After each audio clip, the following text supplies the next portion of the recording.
Oval டெஸ்டின் இரண்டாவது இன்னிங்ஸில் 5 wicket இழப்புக்கு 128 ரன்கள் எடுத்துள்ள இந்திய அணி 29 ரன்கள் பின்தங்கியுள்ளது.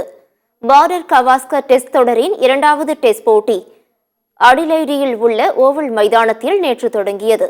இதில் டாஸ் வென்று முதலில் பேட் செய்த இந்திய அணி தனது முதல் இன்னிங்ஸில் 180 ரன்களுக்கு ஆட்டமிழந்தது.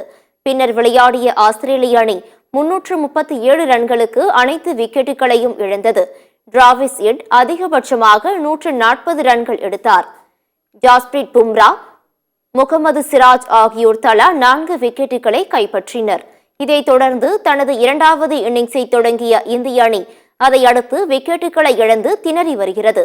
இரண்டாம் நாள் ஆட்ட நேர முடிவில் இந்த அணி 128 ரன்களுக்கு 5 விக்கெட்டுகளை இழந்துள்ளது. 29 ரன்கள் பின்தங்கி இருக்கும் இந்திய அணி நாளை மூன்றாவது நாள் ஆட்டத்தில் தொடர்ந்து விளையாட உள்ளது.